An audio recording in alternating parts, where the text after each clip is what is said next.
Thank you for having me. I'm going to talk a little bit about some of the work that we're doing very briefly that I call the mechanical side of artificial intelligence, which I think fits in with the overall thesis of these discussions. I'm going to do this by way of example primarily, and just sort of to stir up some conversation. But first, I'll give what I think is a definition of how we think about this area. So first, with the more sort of, I guess, what we would call classical definition of artificial intelligence is the development of systems that are able to perform tasks such as perception control, and bring autonomy to systems that would normally require human level intelligence, such as visual perception and the things that we take for granted. This was coined, I point this out, this was coined back in the 1950s, so this concept is quite old. What the primary topic of what I want to be discussing is the mechanical side of artificial intelligence, and I define that as developing new platforms that, by virtue of their materials manufacturing design, make some of these questions of perception, control, and autonomy easier. And I would argue that this concept is far, far older. I would argue that this concept is several hundred years old. And so this is something that we take to heart as we develop some of the robots that we're making in my lab. So I want to just give a couple of examples of these. And again, I'm not going to get into sort of principled discussions, but just more by way of example. So these are the three sort of categories of things I'll mention. First is robotic insects. These are things that we've been working on for a couple of decades now, but things that are sort of mimicking the structure and function of their biological counterparts. And these types of devices bring forth all sorts of really interesting open questions. Things like, well, how do we understand the fluid mechanics of flapping wing flight? What actuation strategies can we use? Microfabrication strategies? How do we think about sensing modalities, energy storage and energy distribution, coordination, control, etc. These are all topics that form PhD students' theses in our lab. So if we, I just want to bring about, to focus it back on this sort of concept of mechanical intelligence. What do we mean by that in these devices? So the first way that we sort of embed the sort of mechanical intelligence, if you will, in these devices is through their manufacturing strategies. So we have spent a tremendous amount of time figuring out how to build things at these small scales that aims to be sort of agnostic to any sort of materials we might want to include within these devices. Metals, polymers, ceramics, composites, doesn't really matter with the techniques that we developed. But the ability to embed all sorts of articulation, all sorts of different material combinations, arbitrary geometries, and sensors and actuators monolithically within these devices is absolutely critical given the size, weight, and power constraints. We can't be inefficient with any of our designs here. And so this is a bit of an older device. This is also, I guess, a bit of older devices. But we are able to sort of produce these things readily within our lab. It takes about a day to make one of these things, and we can do all sorts of different design modifications for different payloads and sensors and whatever experiments you want. One of the things I wanted to point out about this, coming back to this sort of main thesis of mechanical intelligence, is one might say, when I started as a graduate student, a long time ago now, when I started as a graduate student, we were studying insect flights, and we worked with some biologists that were describing the sort of essential features of flapping wing flight in insects and certain species, and specifically flies. And they have 2 degrees of freedom, which is this sort of flapping motion and a rotation, which makes up this kind of treading water-like motion. And that's a gross simplification. But if I say that, just go with that for a minute, I have a couple degrees of freedom that I want to copy, then the naive sort of robotics approach would be like, all right, two outputs, then I should have a 2-input system and 2 actuators that are driving that motion. That turns out, for reasons I'm not going to get into, to be very inefficient. And because we exploit resonance in some of these systems, if you have a 2-input, 2-output resonance system, then you're going to have resonances fighting each other, et cetera. But so one instance I think that really focuses on the sort of mechanical intelligent approach here is that we flap the wings at the resonance, which is dominated by the inertia of the wings and the fluid surrounding the wings, and the stiffness of the actuator, which is this little piezoelectric sort of cantilever here.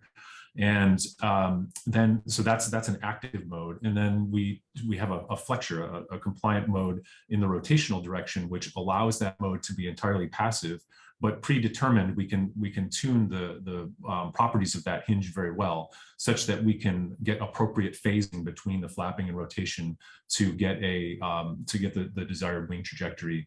And that turns out to be an extremely efficient way to do that, and very powerful. Allows us to sort of proceed with all the other questions that I just raised, and allows us to do things like this. This is a bit old. We've been able to do much fancier things that I wasn't able to find videos for, but all sorts of aggressive flight maneuvers, etc. And also allows us to do things where we're now able to do. This is a couple years old now, but able to do untethered flight as well, using onboard electronics, and moving forward. All of these sort of subsequent results, after we figured out how to build things and figured out how to have this sort of passive modes within the wings, that we're enabling to everything we've subsequently done. So that's we've also able to use some of these techniques to make this is maybe following a little bit on what Marco was talking about. We've also been able to use some of these same techniques to make small legged devices that kind of mimic some features of similar sized insects. And again, thinking about the sort of mechanical intelligent approach, I was trying to think of sort of instances within these devices, and this might be oversimplifying, but as you get smaller, as your devices get smaller, gravity tends to matter less, and surface forces tend to dominate. So that's a sort of classic theme in microrobotics. And so what that allows us to do is, again, ignore gravity, take advantage of surface effects, and allow us to build in climbing capabilities to these robots. In this case, taking advantage of electrostatic adhesion, and allow us to walk up vertical and inverted surfaces. So that was supposed to be showing the gravity vector. Okay, so that's the first instance that I'll talk about. The second instance of this sort of concept of mechanical intelligence was motivated by a project where we were working with a marine biologist who was trying to go down to the deep sea and grab all sorts of different species to bring them to the surface to study their genetics, and a bunch of other things that I won't have time to discuss. But he was using, at the time, these grippers, these marine grippers, which were basically look like the jaws of life. They're rigid. They were way overpowered for delicate operations in the deep sea. Around that time, this was maybe 10 years ago now, we were one of a number of groups that were starting to develop soft actuators and recognize the power of sort of non-traditional materials within contexts such as robotic grasping.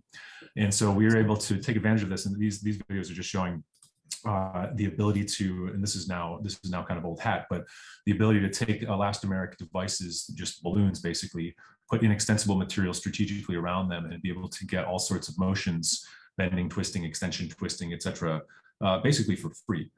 There's no control involved here. These things just deform by virtue of the constraints that are built within their structures. And so this is, again, another nice example of this sort of mechanical intelligence. There's no feedback here. And using these things, we're able to then create very simple devices like this anthropomorphic hand. And we've taken this far further now. But to illustrate this concept, we did some of the first studies of soft robots in the deep sea. This was taken to this was on an expedition in Israel, on a National Geographic Society expedition, which is this is a shameless plug for our sponsors for that, where we took these soft actuators, which are shown here, and we're doing some sampling of deep sea coral. This was part of a study of the ocean acidification effects on deep sea coral. Shallow coral, it's easy to study because they're easily accessible, but deep coral is a bit more difficult. So it's a really fascinating and challenging grasping and manipulation challenge. If I wanted to go to the deep sea on a teleoperated device, which is moving all about, and I'm a couple kilometers up with only 2D vision, and I've got a rigid claw-like grasper to try to go and grasp this whip coral, that's impossible, right? So instead, what we did was take advantage of these sort of pre-programmed soft actuators, and in this case took advantage of something called bending twisting coupling to form a helix structure, and then all we have to do is get close enough, and the gripper will just wrap around. So that's I think is a really prime example from our work of what we mean by these sort of mechanically intelligent devices that we're making. This is now far deeper. This is off the coast of California. Again, using these sort of soft grippers to handle a variety of deep sea organisms, in this case, a holothuria, which is basically the consistency of wet tissue paper. So super delicate, and you're never gonna be able to grasp this with any sort of rigid thing, rigid grasper. Yeah, I'll skip forward ahead. And we've since sort of pushed this further and have been putting this on both unmanned and manned submersibles. This is a teleoperated thing in a manned submersible that's there's somebody wearing a haptic glove to control the motion of the hand and arm in this thing for similar concepts as before, just again going for deep sea sampling operations. All right, so the second, when we've then extended this beyond for more terrestrial applications, trying to take advantage of some of the properties of these mechanically intelligent soft hands that we were seeing the benefits for in the deep ocean, but now trying to take this a bit further for terrestrial applications and adding, leveraging the compliance and back drivability and gentleness, et cetera, but now trying to get back some of the things we lose from going from rigid kinematic kind of grippers to soft grippers, which is a lot of dexterity. And so we've been working on how we can, this is inspired a lot by Oliver Brock and his great work on soft hands for in-hand manipulation. So we've been trying to increase the dexterity of these things in addition to leveraging them for compliance. And we can show that this is maybe another good example of sort of mechanical intelligence. We can show that we can do things with soft grippers in terrestrial settings that would be very difficult for, and this is going to come out in NICRA in a couple of weeks, for doing things terrestrially that would be very difficult for rigid grippers. Specifically, if I wanted to take a rigid claw-like gripper and grasp a thin, flexible fabric like this, my perception system and my control better be really precise, within, sub-millimeter precision of the perception of this thing and control of this thing.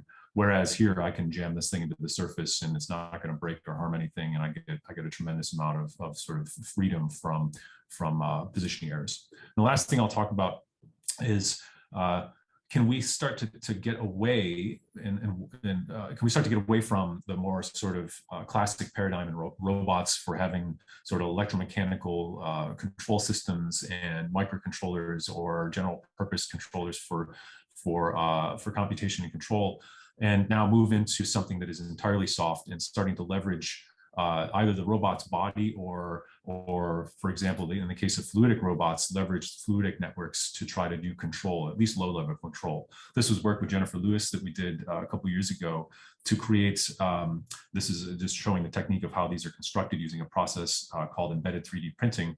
But we made a soft robot, which is, this is a vat of uncured elastomer in a mold. It's the shape of an octopus for allusion to the primary motivation for primary inspiration for many soft roboticists, where we are printing in a vascular network that forms the vasculature, the sort of flow system, the fluidic system for this robot, where there's sort of voids that form actuation sites.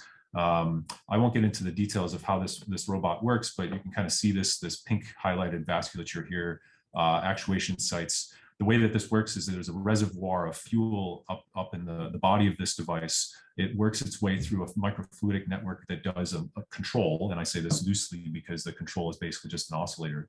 It oscillates fluid to different catalytic sites, and it's I should have said the fuel is a monopropellant, which decomposes in the presence of a catalyst, forms gas that then gets distributed to the limbs and does, basically flails its limbs.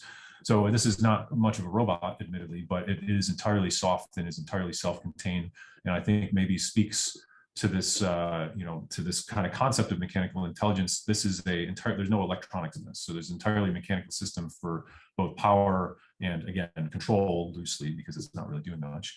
But one can envision, here's our microfluidic controller.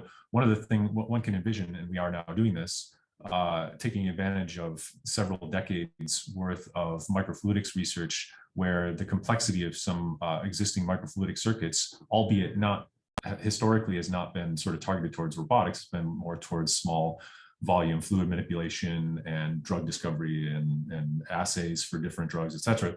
We can take advantage of that complexity, which in some cases rivals electrical complexity in some like microcontroller type systems, to try to get far more complex behaviors. So I'll stop there. Thank you for your invitation and your attention. Thank you so much for a lovely talk. Again, seeing so many interesting things, and I think very contrasting also to Marco's, which is really very nice.